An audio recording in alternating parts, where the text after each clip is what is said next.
episode 367, Best Budgeting Tips for 2024.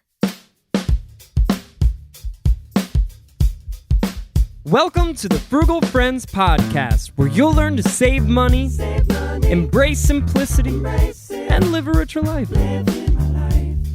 Here are your hosts, Jen and Jill. Welcome to Frugal Friends podcast. My name is Jen. My name is Jill. And today, our last episode in 2023, as we prepare for 2024, we want to help you succeed with your budget more often in 2024. It's not going to be perfect. You are never going to have a perfect budget, but you can succeed week to week more often if you have some of these practical tips. And these are not regurgitated tips from the internet. You could Google best budgeting tips, and I assure you, you will probably not see these on there. Oh, I love that. Hot take to close out 2023. We're doing it. We usually, when we record episodes, look to the internet. What's a search going to reveal on Google? And we kind of go through and give you the top 2 articles, what they say, our take on it. This one's straight from us. It's something else we're doing because you know what? It's our podcast. And also, we've been doing this for nearly 6 years. So this is a curated list of everything we've learned, what we think will be the heavy hitters in 2024, just for you, just to close out this year. Yes, but first, this episode is brought to you by No Spend January. If you got a little caught up in holiday shopping FOMO and made some purchases that you didn't necessarily need, you bought some white elephant gifts that were maybe too nice for the party, and if you want to do a no spend challenge to get back on track, if you want to do a no spend challenge with friends who've done it before, then welcome to No Spend January, friends. We are doing No Spend January with you all month. So every issue of the friend letter will have helpful tips 3 times a week. Jen, will be posting on the Frugal Friends podcast Instagram and Modern Frugality on TikTok. And we will be navigating together the thoughts, challenges, successes of a no spend challenge. So this is us holding your hand and doing a no spend challenge that is not just for the sake of saving money, recouping some of the losses from November and December, but also will help you identify what are the spending habits that I created in 2023 that I don't love, and what do I need to work on in 2024 to make my spending and my money work better for me. And that's really what a no spend challenge is. It helps you just identify the things you need to work on faster so that you can reach your goals that much faster. So head to frugalfriendspodcast.com to get the friend letter. You're going to get all of those tips in there. And then also, if you're already on the friend letter, head to Instagram, get on the Frugal Friends podcast account, follow Modern Frugality on TikTok and Instagram, and you'll be able to see everything in those places. We're coming at you, both of the places that you spend the most time, because we want to help you as much as possible. It's a great way to kick off 2024. This is a bonus to this episode. A lot of times when we do challenges, we're not always doing them exactly side by side with you. This time we are. Jen and I both need it too. We need a no spend January. So we're going to do it. We're going to encourage you to do it. Let's do it together. It's more fun that way. Yes. So if you are interested in getting your money right in 2024, getting on track with budgeting, then we have a ton of budgeting episodes that are very specific to types of budgeting, making more forgiving, less restrictive budgets. One of our favorites is episode 237, Kakebo. I don't know how to pronounce it. I'm so sorry, but it's the Japanese art of mindful budgeting. And we love this Japanese philosophy on budgeting. It is something we talk about quite frequently. And so we dive deep into it in 237. We also did episode 310 while I was on maternity leave. Our friend Allison from Inspired Budget came in to fill in for me and did this episode with Jill, what we've learned from 75 plus real people budgets. She reviews budgets every week on her Inspired Budget Instagram account. So she has a lot of insight to what people are doing with their budgets.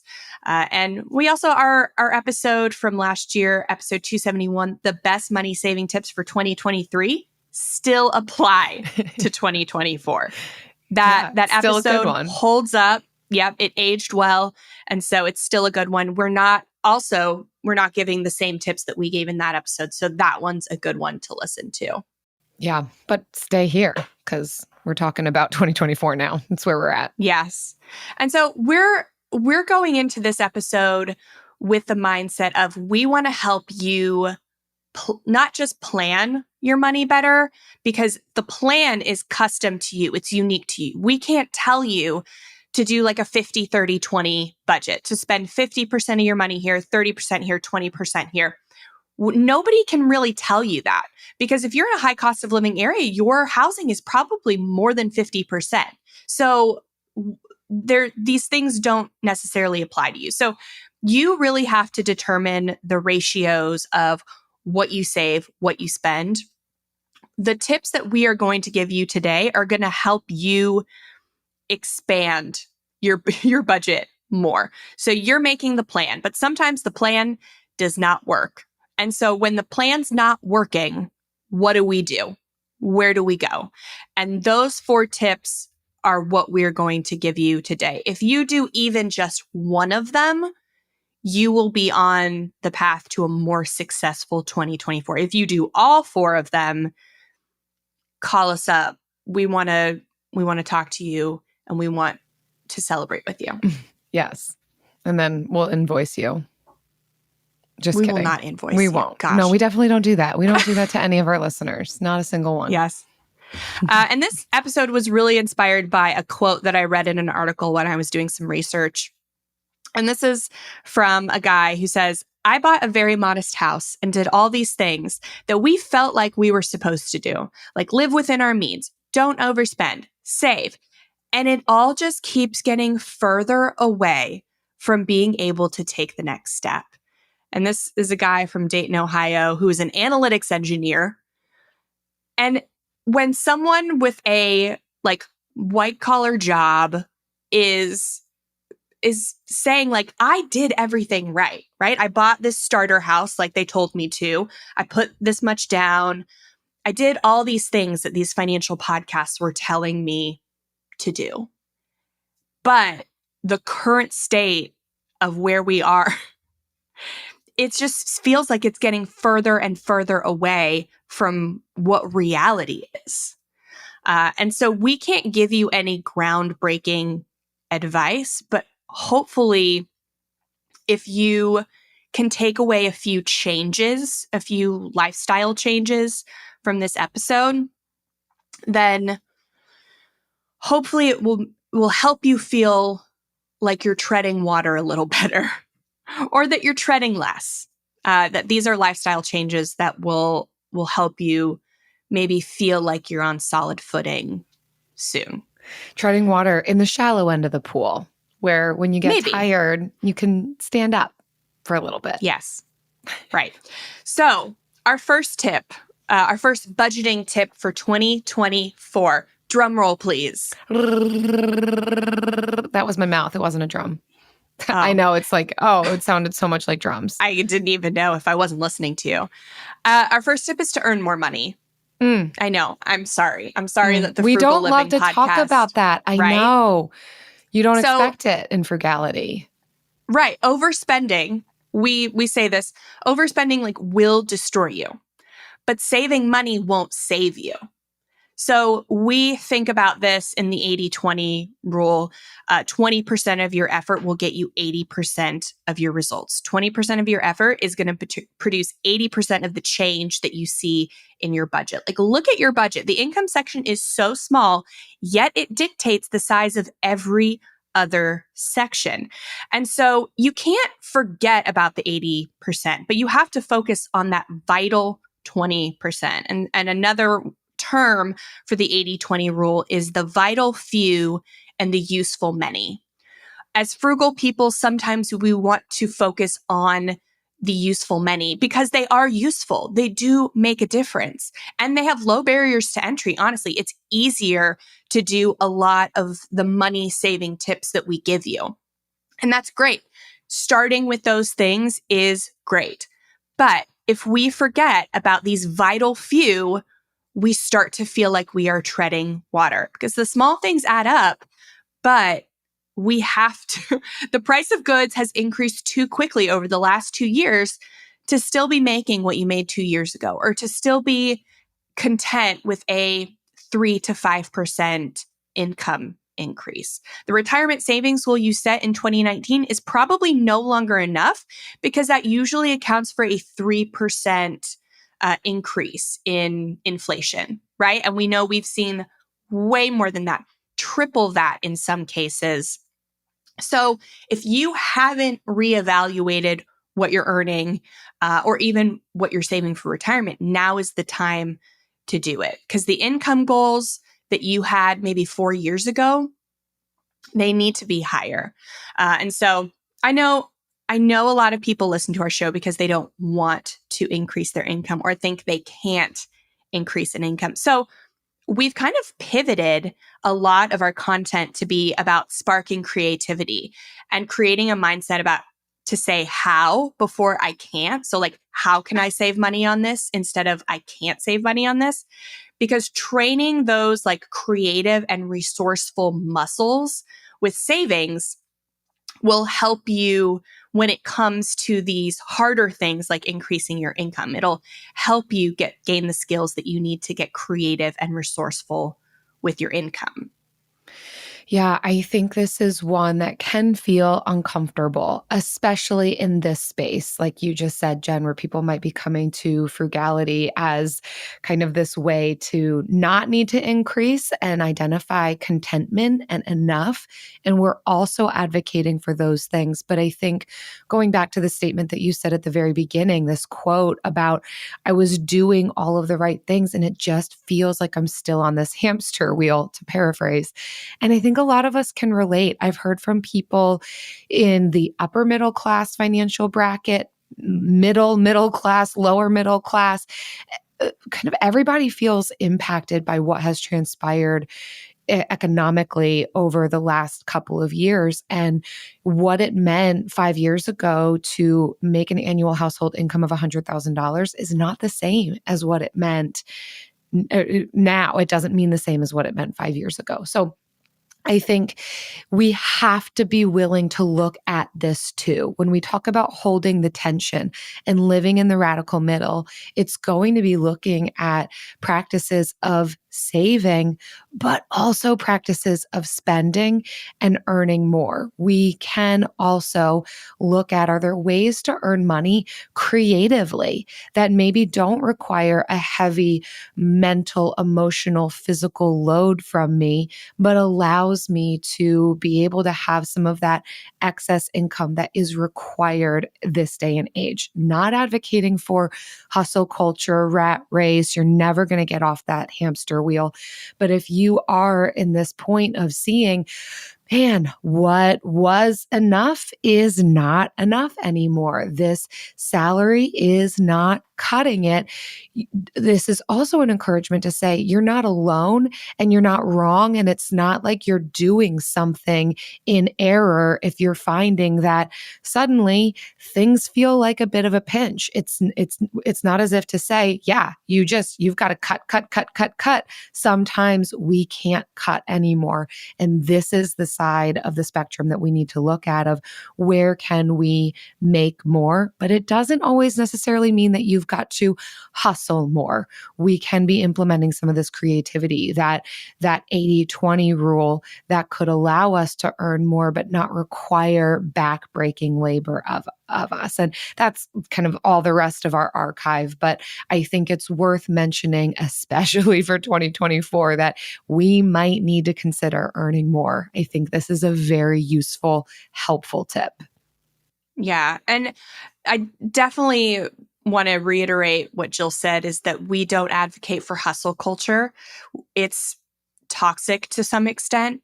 If you want to be an entrepreneur, if you feel like you don't want to work for someone for the rest of your life, then you should definitely start a side hustle. Starting a side hustle is a great way to transition from working for someone to working for yourself. But I think we've gotten so caught up with all these side hustles that it has given employers an excuse not to pay more. And I think there are creative ways to extract more money from the career path, the 9-to-5 career path you've chosen, especially if you don't want to become an entrepreneur. And so I would really encourage you, when you're thinking about increasing your income, don't jump straight to side hustles, because that's been what everybody on every podcast has been talking about for years, like 5 to 10 years at this point. Let's stop for just a minute. Stop thinking about side hustles until you've extracted every last penny available from your chosen career path. So for a while that we were recommending job hopping, and for some industries that's still good. For others, it's not. But there are a lot of ways through education, through networking, all of these ways to extract a higher salary within your field. We're not going to go deep into that right now because we have 2 really great podcast episodes that are essentially master classes for increasing your income in your chosen profession. The first is intentional strategies to increase your income with Rich Jones. That's episode 305. And then how to negotiate a higher salary in any field with Mandy Woodruff Santos. That's episode 263. So write down episode 305, episode 263. These are near required listening for all frugal friends. And Mandy's episode isn't just negotiating higher salary. She gives such wisdom on finding new jobs. She was the one that taught me, like, if you want a really successful career, you don't find jobs by going through the front door, like by going through Indeed and LinkedIn and all these places. You go through the side door. You network, you make connections, and you reach out to people, and you go through the side door. And that was just such crazy wisdom. So I really love her episode 263. And they're going to give you a lot of helpful tips to earn more money at your job in 2024 so that you have more room in your 2024 budget to A, make ends meet if that's where you're at, or B, to do the rest of the things on this list, to invest more, all of that. Yes. I have long-term takeaways from both of those podcast episodes. Can't recommend that enough. But let's get to number 2 on our list, our curated list. Waste no food. Stop doing it. Stop wasting food. When we talk about the 80-20 rule and what are the vital few and the useful many, the vital few are these most expensive parts of our spending monthly. And food is at the top of that list alongside housing and transportation and bills and clothing.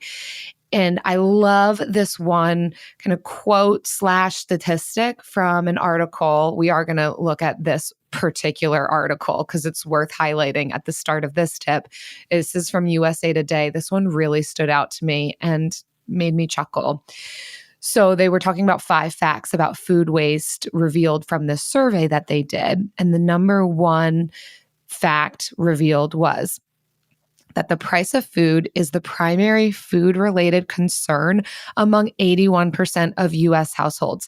Sidebar, we can affirm this. It is the number 1 requested type of episode from our listeners. Talk to me about food. Tell me how to reduce my grocery bill. Tell me how I can save on my food. You name it, all angles. Y'all want to know about food. I get it. I love food too. Okay, back to this article. Yet only 33% are aware that the average American household could save at least $1,500 a year by eliminating food waste, which is a little comical to me, at least. That's how it's landing with me, that we all want to know about how to save money on food. And yet we all are wasting various degrees of food. And that is eating up. That's one of the things that's eating up our food budget by literally us not eating our food that we have purchased. To throw another stat at you, in October 2020, the Census Bureau survey showed a 4-person household spent an average of $238 a week on food at home. 3 years later, so 2023, to do some quick math, a similar survey showed that figure had jumped to $315. That's roughly 32% more. Part of that has to do with inflation. So that's an extra $4,000 extra a year on food at home. We can probably surmise that we're still wasting about the same amount. So that just means that our annual waste amount has increased as well. So I think we really need to be looking at what are we doing with the food that we purchase. Certainly there's things that we can be doing ahead of time of how do I purchase just the things that I need. Other hacks on how to reduce food waste. We've got episodes I'll talk about in a minute that I can direct you to on that. But then it's what comes next. Our ability, our practicing and growing of that muscle of being able to eat what we already have at home. The largest known representative study of food waste in the United States has revealed that every state's habits when it comes to discarding groceries is this, that we're wasting. Households with, and then this is wild too, more statistics for you, just to fire you up. Households with higher levels of education, higher levels of income, and lower age tend to waste more food. And to go further on, households with children tend to waste more food per week, about 8.5 cups than those without children, about 5.1 cups. That makes sense.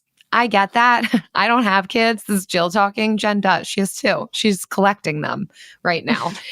And other parents that we're friends with, this is a common kind of round the table living room conversation of, man, we don't want to be, but we find ourselves throwing away so much food when we have kids in the house. And this isn't to shame you all. None of this is shame. There are more barriers to reducing food waste and reducing food costs when you've got little ones at home, when it's not just you that you're responsible for, but other people who maybe aren't as informed or not as willing to make some of the decisions that you'd make with food and might be picky. The food got thrown on the floor. What are you going to do? I get it. But I think opening our eyes to this reality as well when we're talking about how to save on groceries, how to save on this big ticket monthly cost is how can we implement that creativity we've already talked about to make sure that we're eating the food that's in our house. So again, to steer you back to some of the archives, we've got some great episodes on this particular tip. If this seems to be one of the areas that you're like, yeah, that's me. How do I reduce my food waste? I'm going to steer you to episode 210, which was tips to live zero waste frugally. So we're not just talking about food there. We're talking about all types of waste, but that too is going to lower our bills across the board from our food to our miscellaneous budget, cleaning products, you name it. That episode's going to really help. So episode 210 is another good one to queue up. And then we've got episode 176, which is an interview. We also love our interviews. That is zero waste-ish cooking with Debt Kickin' Mom. So we've got this woman who is also cooking at home, teaching us how to zero waste with our food, make use of all the ingredients that we already have in our house. I'm also going to do another plug for this no spend challenge that we're doing. in January. Again, get the friend letter, frugalfriendspodcast.com. Follow us on Instagram, because that's going to be a big one of the no spend challenge is how do we use up what's in our pantry, in our fridge? How do we keep ourselves from takeout, restaurants, that kind of a thing? This is a big one for our budgets. So follow along there, listen to those episodes 210, 176, and just start taking note of what am I wasting? How much food is going into the garbage, and connecting that to your budget, recognizing that if I can reduce this, it's only going to help my wallet, not to mention all the other peripheral helpful impacts on the environment, on our nutrition, you name it. Yeah, I want to emphasize that the study that we're referencing is on usable food, consumable food, so not inedible food scraps. So this is 30% of food that American homes are wasting. And if you're looking at it from an environmental perspective, like, yes, manufacturers do waste far more food than American homes. But if you're looking at it from a budget perspective, forget meal planning, forget groceries, forget takeout. Just using the food that you have before it goes bad in a creative way so that you actually enjoy it. It is life-changing to your budget when you can get resourceful and say, like, I'm not too good to eat this 3D, to repurpose this 3-day-old leftover. I am, going to look through for the oldest yet not expired sauce in my fridge, and I'm going to use it up today. Like, to look through these things, I think the stat that the households that had the highest levels of education, levels of income, and lowest age wasting more food was super convicting to me, because, like, I don't consider myself like that bougie or like that, scared of eating food, but I still waste food. As somebody who has 2 kids, I'm very conscious about food waste, and I don't consider myself like too good for 3-day-old leftovers. I'll push it, to be honest. This is my body, mine will go a not week. yours. Once it hits a week, that's it. Yeah. But I will still waste food. I'll still throw out my own food, not even my kids' foods. Just because I look at something and I don't want to eat it and I don't want to repurpose it. And so these skills of repurposing and cooking for you, not for somebody you want to be, I think that's really going to be what helps with this food waste thing. Because we all want to eat a certain way, but that doesn't mean that you really are the type of person that eats that way. So start cooking for you, start cooking for your family, and being more concerned with if your budget is your biggest concern, right? If your health is your biggest concern, we're having 2 different conversations. But if you are eating at home, you are by proxy eating healthier than takeout. So you're already winning there. But start cooking for you and not for the person you want to be in the future while you're trying to get your food waste under control. And yeah, the no spend challenge is going to be great for me to go through my pantry and my freezer and kind of do a cleansing of the kitchen. I don't have a big stockpile or anything, but I still have stuff that has been sitting in there, and I want to use it up. I don't want it to sit there anymore. So this is really going to be January will be my kitchen cleanse. AI might be the most important new computer technology ever. It's storming every industry, and literally billions of dollars are being invested. So buckle up. The problem is that AI needs a lot of speed and processing power. So how do you compete without costs spiraling out of control? It's time to upgrade to the next generation of the cloud, Oracle Cloud Infrastructure, or OCI. OCI is a single platform for your infrastructure, database, application development, and AI needs. OCI has 4 to 8 times the bandwidth of other clouds, offers one consistent price instead of variable regional pricing. And of course, nobody does data better than Oracle. So now you can train your AI models at twice the speed and less than half the cost of other clouds. If you want to do more and spend less, like Uber, 8x8, and Databricks Mosaic, take a free test drive of OCI at oracle.com/strategic. That's oracle.com/strategic. oracle.com/strategic. We know New Year's resolutions often don't stick. In fact, on average, they last around 30 days. So if saving money is on your 2024 resolution list, here's a foolproof way to stick to yours. Switch your phone provider to Mint Mobile. For a limited time, wireless plans from Mint Mobile are $15 a month when you purchase a 3-month plan. That's unlimited talk, text, and data for $15 a month. For those of you paying close to $40 a month for just one phone line, this means a savings of $300 over the course of the year. We especially like Mint because all plans come with unlimited talk and text and high-speed data delivered on the nation's largest 5G network. To get this new customer offer and your new 3-month unlimited wireless plan for just $15 a month, go to mintmobile.com/frugal. That's mintmobile.com/frugal. Cut your wireless bill to $15 a month at mintmobile.com/frugal. Additional taxes, fees, and restrictions apply. See Mint Mobile for details. All right, so our next tip for 2024 to free up more space in your budget to make your money plan work for you is to pay off any debt over 10% and to never pay double-digit interest again in 2024 or any year moving forward.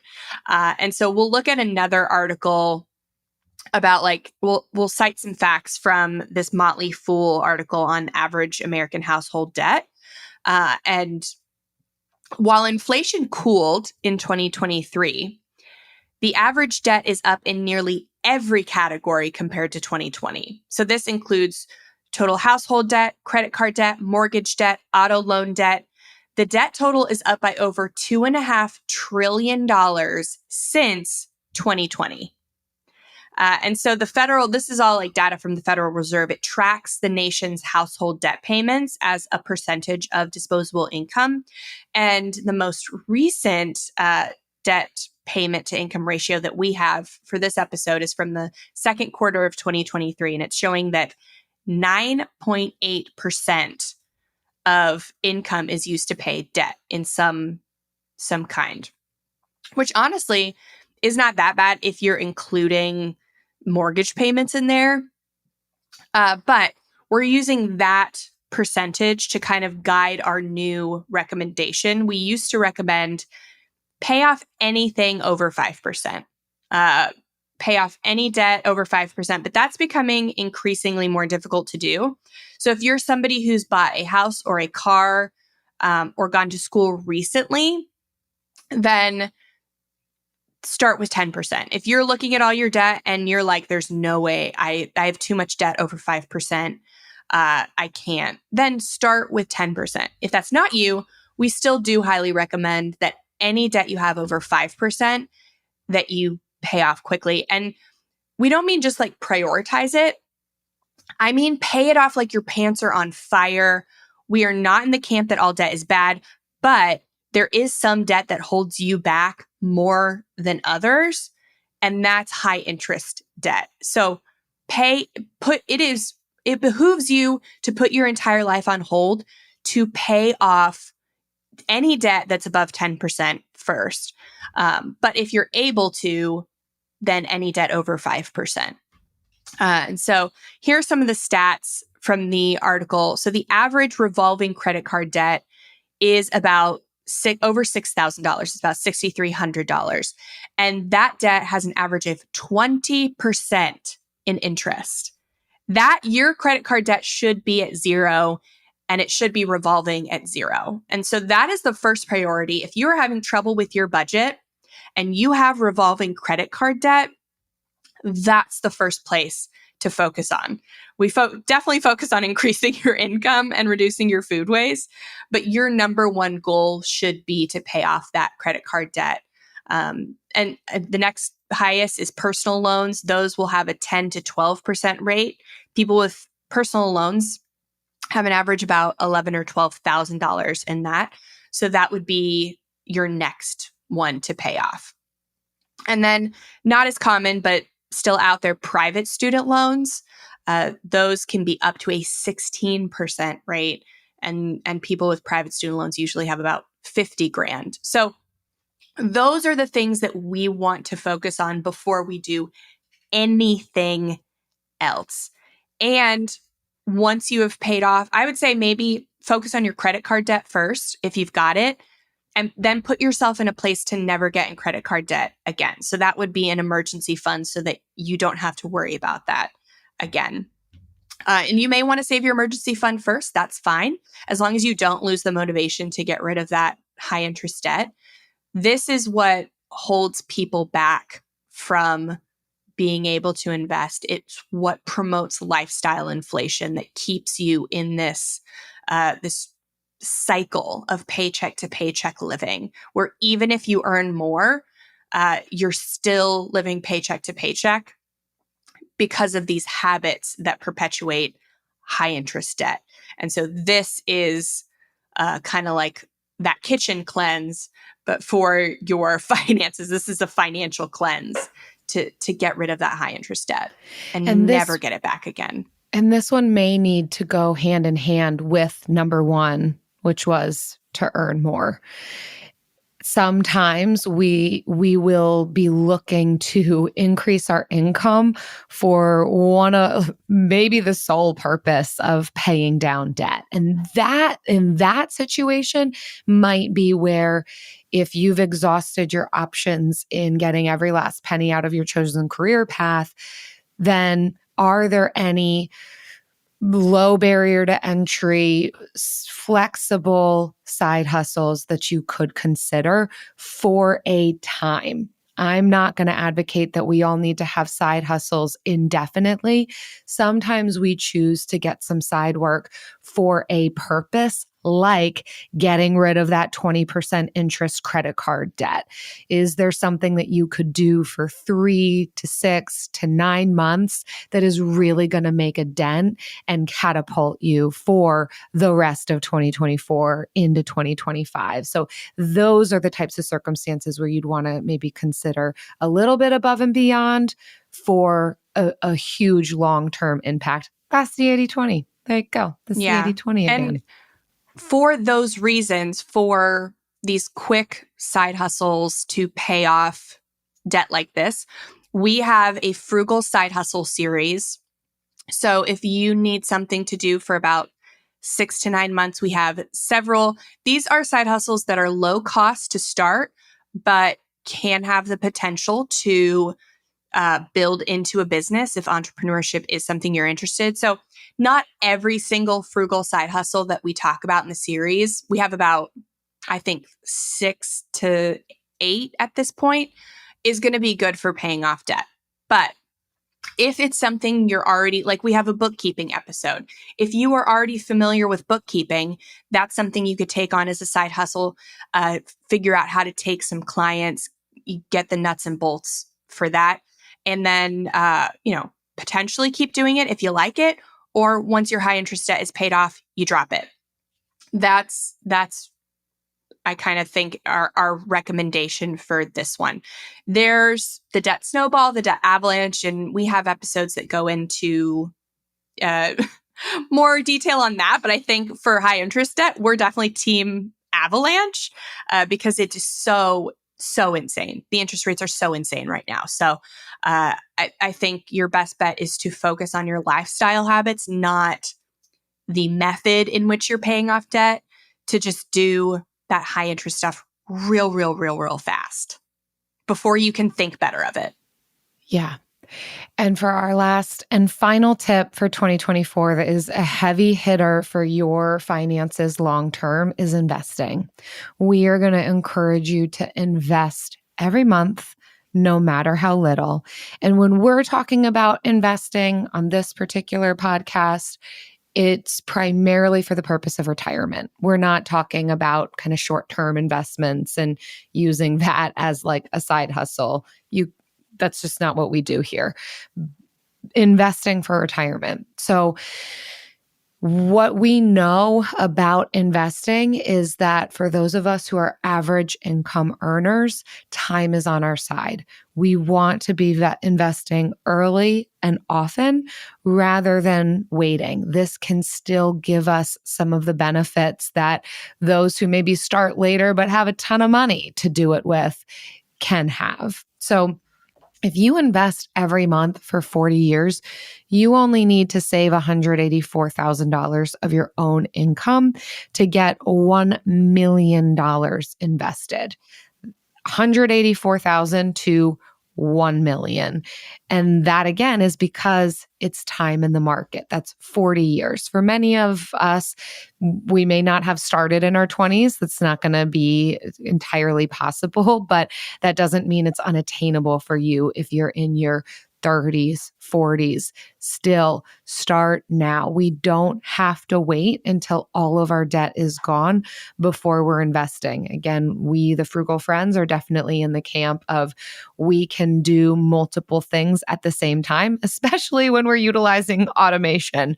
We don't have to have our sights on this all day, every day. We can set up some of this automation and be doing multiple things at the same time, just in the background.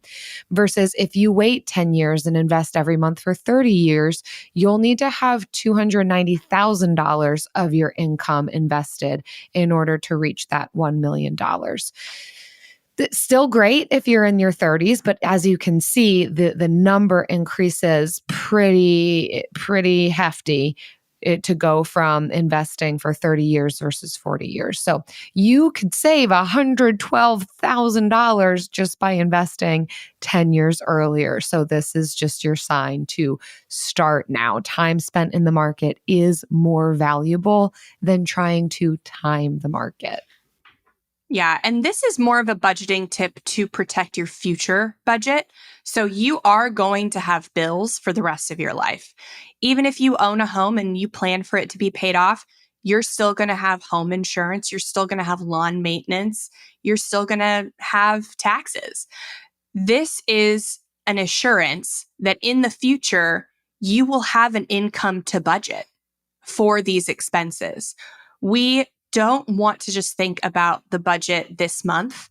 In 2024, we want to change our perspective to be thinking about the budgets in the upcoming months of 2024. We want to think about our budgets 5 years from now, and we want to think about our budgets in 30 or 40 years from now. And we don't have to dwell on them. We don't have to, they should not be our biggest focus.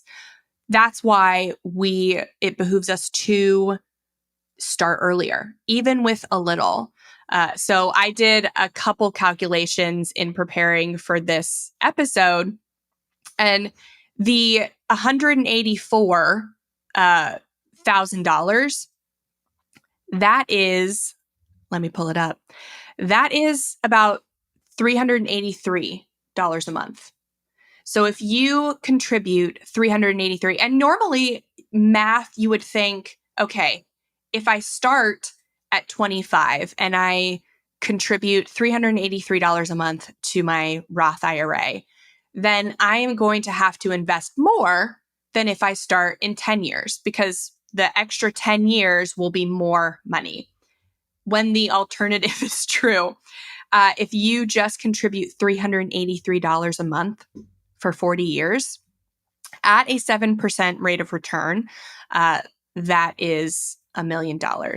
Whereas the 35, that jumps up to $821 a month that you would have to contribute every month. And at that point, you're beyond an IRA and you have to split it between the 401k and the IRA. So it's so important. Even if you can't do $300 right now, if you're working on that high interest debt, I think that's more of a priority than investing. But once you get that high interest, anything over 10% paid off, even if you're not completely debt free, start investing. Do something. Even if it's $50 a month, $100 a month, just make it a point to get 1% better every month. So, or whatever percentage. I'm not going to do exact percentages, but maybe it's $50 this month. It's $75 next month. We're going to $80 the next month. Get a little bit better every month, but start today. Start now.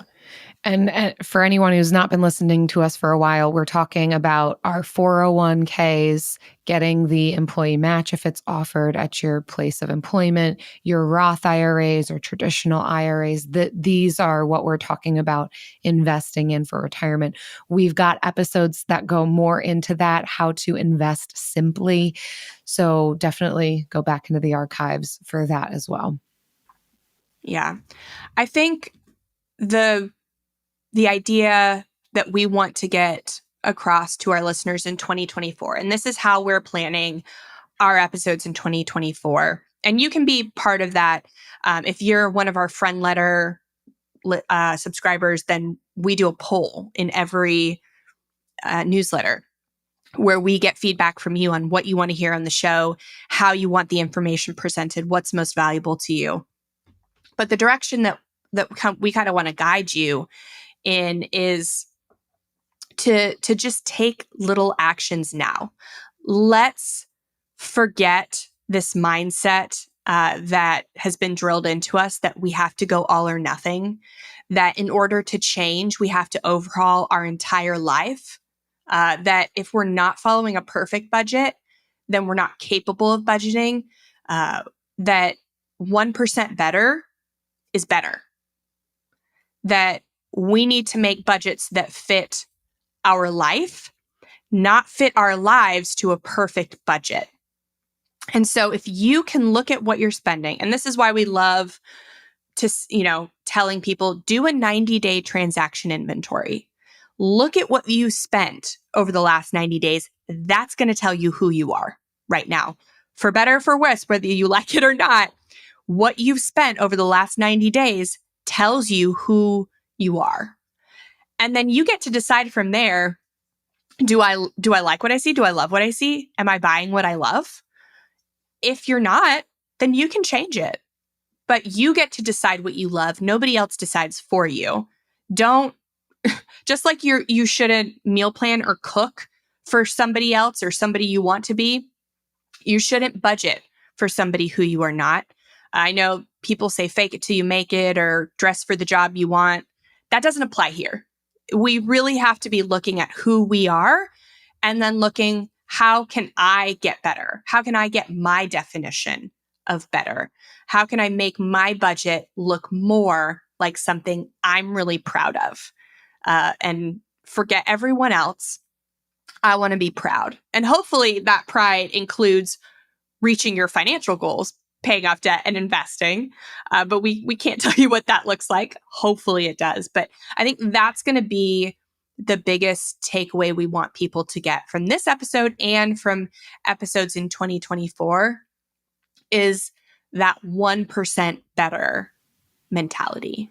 And so much of this is the intangibles, that what we talk about here is beyond just behaviors and how we can manipulate numbers and percentage points, but our whole person and how this intersects with our financial selves alongside every other aspect of who we are, how we move through life, how we're showing up in the world, what we want to see for ourselves now and in the future. And that requires digging deeper. That requires individualizing these things. And it also creates space for so much freedom and flexibility that it's not a one size fits all, but that's why there's no exact hack for how your budget can do better, because it's so much more dynamic than that. And it includes looking at and diving into all aspects of who we want, what we want. And that's the whole archive of the Frugal Friends podcast that we will just continue to talk about in 2024 of how do we integrate all of this together and take what we're learning in every aspect of life and allow our 1% better in our relational life to allow us to be 1% better in our financial life. Wherever we are improving ourselves or aiming at our best possible self and well-being, it will have a positive impact on our finances also. And I'm here for that. And I'm here for it not being the same for everybody and doing some of that work of what is our thought life filled with? What's happening in our emotions that's going to then play into the actions of the budget and the numbers. But we've got to start there, and we're here for you. You know what else we're also here for? And we're here for ourselves on this one too. In 2024 and beyond, we will be here for it. The Bill of the Week.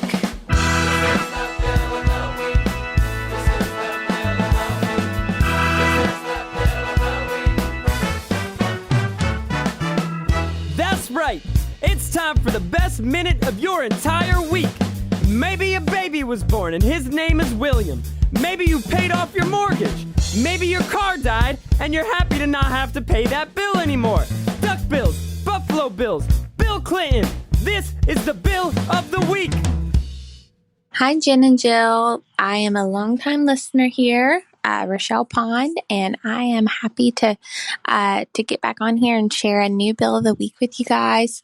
Recently, our washing machine was just having like some serious issues. It was making like a burning smell, and it was like smoking, and it sounded like it was a rocket ship like about to take off into space. Like it was just so loud, not cleaning their clothes well, moldy, just like a gross situation.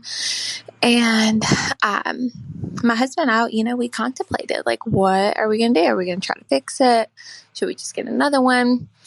And my brain space right now, I'm currently expecting our third child, and I need a washing machine as soon as possible. And so I told my husband, hey, this is exactly why we have an emergency fund.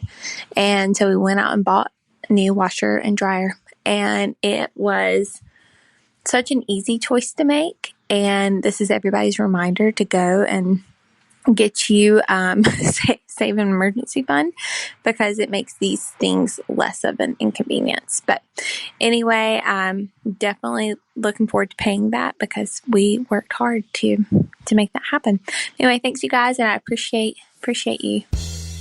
Oh, Rochelle, so good to hear from you. Yes, we recognize our long-time listeners, and it's always sweet to feel like we're having a phone convo with you. So congrats. Yes, I think you've left a bill for us in the past. So excited to hear this updated one. And really, there were so many adjectives to describe your washing machine. I mean, all of the things were happening, from burning to mold. It sounded unredeemable. And when you're expecting a third child, I support you. Sometimes you just need to get the thing that works, and you need it now. Mm-hmm. And especially when you've already got money set aside because you've prepared for rainy days like this, and you're not going into debt for it, and you can solve your issue. Sometimes money just solves our issues. Well done. That's the thing about having an emergency fund and having at least some cushion so that you don't have to go into high interest debt. These situations are not emergencies. They just become inconveniences. And that is financial freedom. It's not just having money in the bank. It's the freedom. It's the emotional and mental freedom from the stress that money brings. That's financial freedom. And that's what a financial cushion, an emergency fund does for you. It takes the things we are used to being these emergencies, these traumatic events, these crises where we make really poor decisions because we're so stressed on top of everything else we've got going on. So we just double down on the bad decisions. It takes those and just turns them into like annoyances. And I will take an annoyance over an emergency any day. That's financial freedom. So well done, Rochelle. If you all listening have been a longtime listener or you're brand spanking new, if you've got a gross washing machine or you love your washing machine, if you've got an emergency fund or you don't have an emergency fund, or your name is just Bill, call us up, leave us your bill of the week. The more vague, the better. Also, if it's a useful tip, we're here for it. If it's celebratory, that's great. frugalfriendspodcast.com/Bill. We cannot wait to hear it.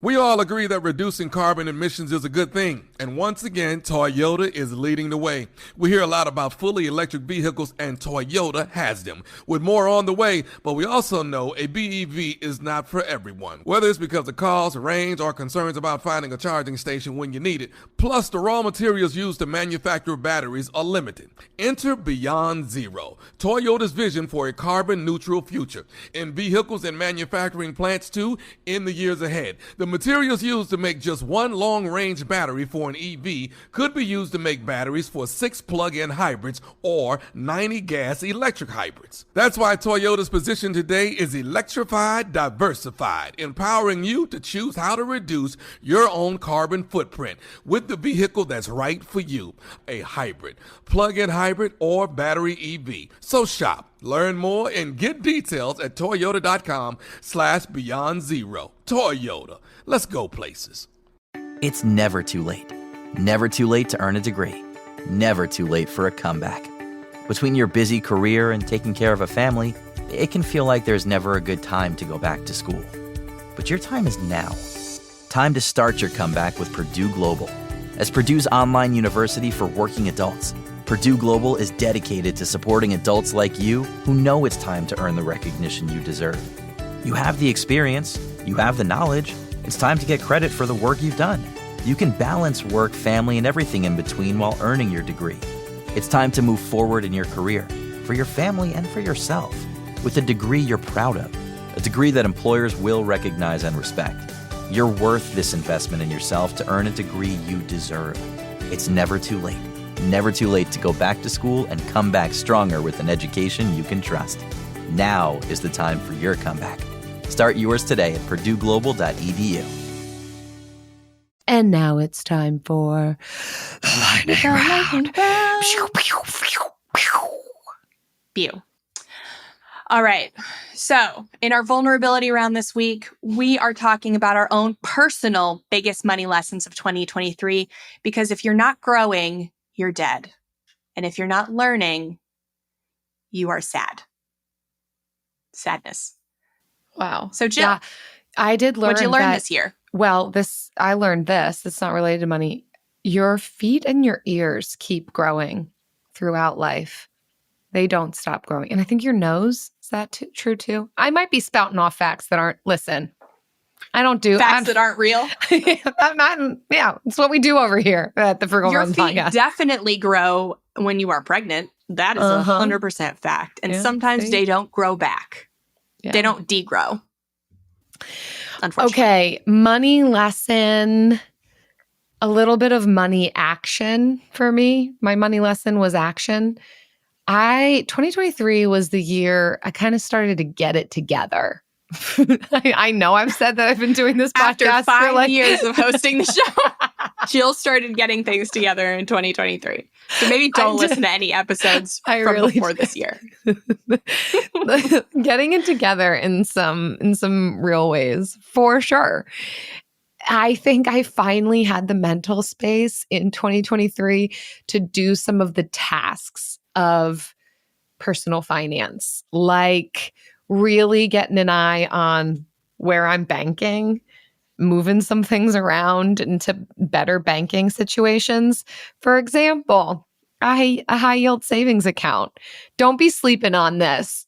Everybody, don't be sleeping on a high yield savings account. Because we've been telling Jill to get a high yield savings account for 5 years. Oh, and I would have told everybody else to do it. Do it. Get yourself a high yield savings account. And was I doing it? No, because I was so maxed out. And you know what? If that's you too, I get it. I get it. But hey, there's a few more days left in the holiday and in 2023. Do it. Do not sleep on this, because here's the thing, friends. High yield savings account is just what it sounds like. It's a savings account. You can put money in, you can take money out. There's no rules about how long you got to keep money in. There's no restrictions on being able to take money out of it. This is where your emergency fund should be. This is where any extra savings should be housed. We are loving CIT. I mean, they're not entirely sponsoring us, but they are an affiliate, but we also do believe in them. frugalfriendspodcast.com/CIT.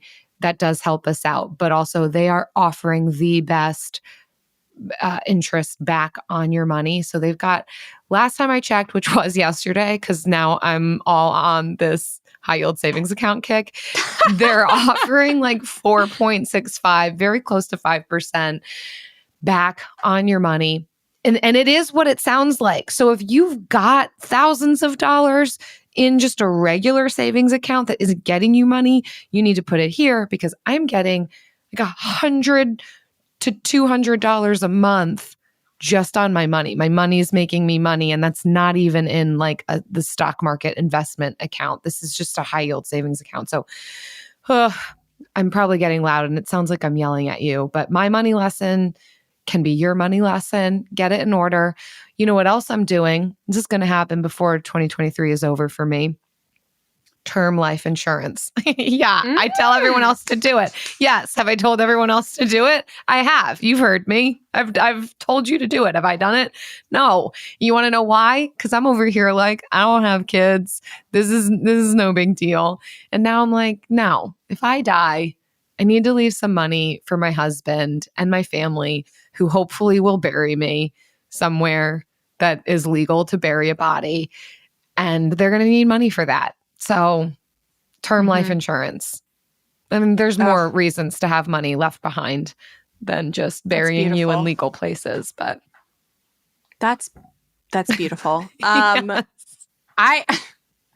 I'll be honest, I also don't have term life insurance, but it's for different reasons. But Travis does have term life insurance. And because at one point he was more likely to die. Yeah. Those lines have blurred now. So we've been here for close to 6 years. We don't know how much longer we'll be here. Right. frugalfriendspodcast.com/ladder. They've actually got that some is great... the one that we love the most currently. That is who I'm using. Yeah. That's amazing. While we're on the vulnerability train, I do have multiple high yield savings accounts and love them. But my emergency fund has been in an investment account for the last several years. Oh, Jen. Right? Okay. And which is what nobody should do, which we tell everyone, don't do this. Oh, my. And this is, I'm going to be completely honest with you. We are not the only people with personal finance podcasts that are not doing what we tell people to do.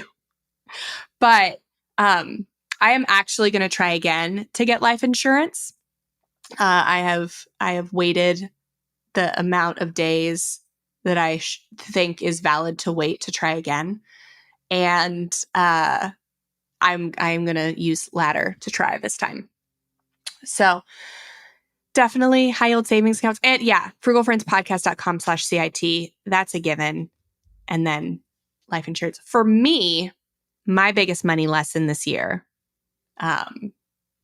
besides don't put your emergency fund in an investment account, which is a lesson I've always known. But you also do have money in a high yield savings account. So you're not, correct. I mean, I think our listeners need to hear that correctly, that it's not as if you don't have money accessible to you when you need it. Correct. So I guess I could say that has just been in my head marked as my emergency fund. But I could just as easily say this other money over here is the emergency fund and this money is not. You're just squirreling. You've done I do frugality squirrel. and mindset so well that you've got a lot of different accounts that you are kind of at the point where you can play a little bit because we're not talking your paycheck to paycheck and you've got no accessible funds. So that's an important caveat there. This is true. Thank you, Jill. Thank you for trying to save me. No, well, yeah, we don't want those 1 stars. So my biggest money lesson this year has been just another lesson in I still have scarcity mindset issues that I need to work on. So Travis took a pay cut this year to work a job that was a much better schedule. And this is a job that he can work for 1 to 2 years and will give him a lot better. It will give him a totally different skill set in his industry. And he can go and take the skills that he's gained from this job and his previous jobs to do something much better. But we had to make the decision that for a couple years, we're going to be living on a pay cut. And that was very hard for me as somebody who loves safety and stability and had already inflated my lifestyle to a certain extent. Part of that extent being formula. I stopped breastfeeding and formula is expensive, but I hated breastfeeding and I could afford to buy formula. And then Travis wanted to take a pay cut. And I was like, well, I'm already like the ship has sailed. We're not getting this back. So I kind of had to look at, I really had to look at the ways that I had inflated my lifestyle and deflate it.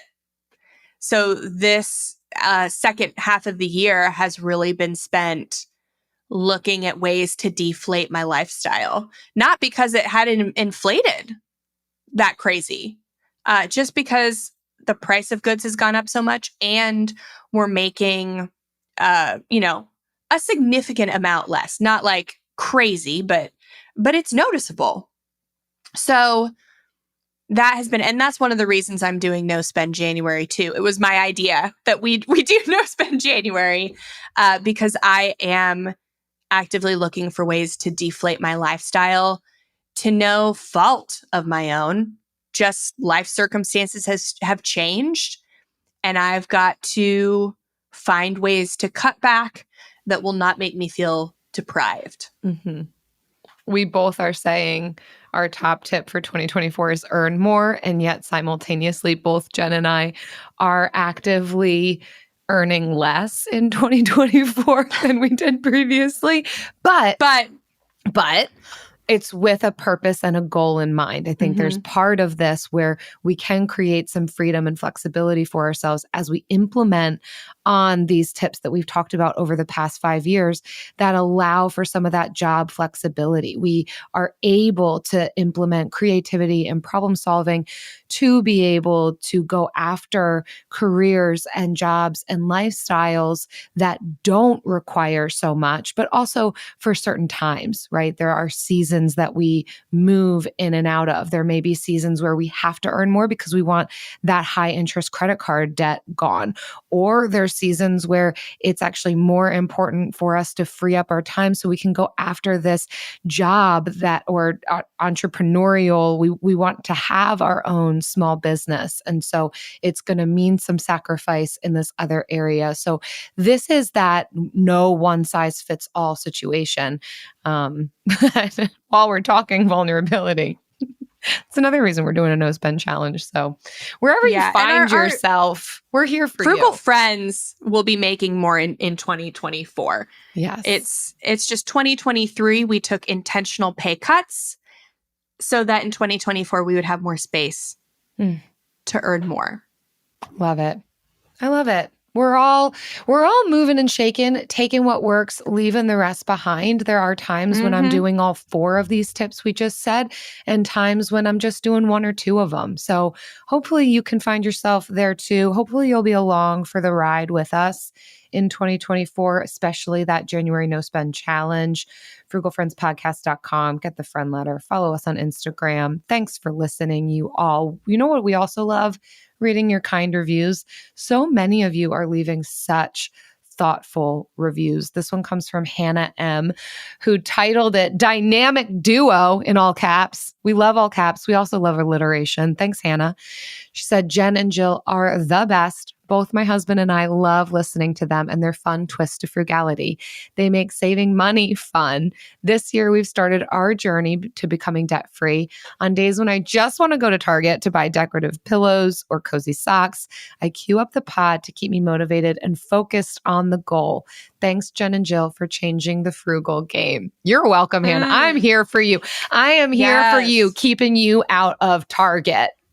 And away from Starbucks, if that's we are the useful many. We are here for you in your day-to-day life. And we're so thankful that you keep us around. So thank you for listening. If you enjoyed the show, please take a minute to leave a rating and review. If you've listened to a specific episode of the podcast that really gave you some new insight or helped you in some way, please cite that episode in the review so people know kind of what shows they might want to queue up first, even if the latest few are not for them. So thank you so much. See you next time. Frugal Friends is produced by Eric Sirianni.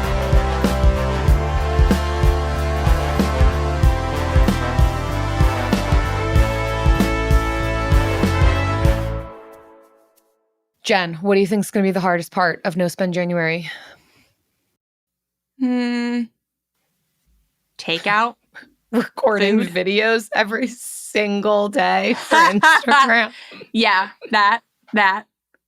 I think I will not have time to go out and spend money because I'll be spending so much time overthinking what I'm posting to TikTok and Instagram. I think really that's the lesson that we're going to learn by the end of January. If you want to stop spending money, challenge yourself to post 30 videos in 30 days on Instagram. I really think that's going to be our takeaway. Mm-hmm. So we'll see. I think we should February. we should revisit our days of when I was in an RV living in your backyard and we pooled our food together for dinner almost every night. We did quarantine in the beginning of the pandemic together. And actually, there's some fond memes there. So that can help us. We can what food do you got? What food do I got? Let's make something of it. Oh my gosh, I miss those. I was thinking about those days the other day. And I really think that we should come together, pool our resources. Now you have a bomb kitchen. It's not a dumpster fire anymore. It's the bomb. And we should hang out there. Dumpster fire anymore. Oh, it's such a good thing. Okay. Yeah. Looking forward to it. Bye. Bye. With the best all-inclusive vacation deals to Mexico and the Caribbean, booking your getaway with Cheap Caribbean Vacations means you have more freedom to do your deal. Whether you want to enjoy snorkeling, endless margaritas and more, or simply soak up the sun and sand in a tropical paradise, Cheap Caribbean Vacations has your deal for that. Plan and book the exact getaway you want at exactly the right price for you by using our exclusive budget beach finder, or find a featured all-inclusive package and do your deal at cheapcaribbean.com. Bring home Napoleon. Destiny has brought me here. The action epic from acclaimed director Ridley Scott. What is your name? Napoleon. You are the greatest leader in the history of the world. Witness the rise. You are nothing without me. Of the legend. Starring Academy Award winner Joaquin Phoenix and Vanessa Kirby. I'm the first to admit when I make a mistake. I simply never do. Napoleon. Buy or rent on digital now. Rated R.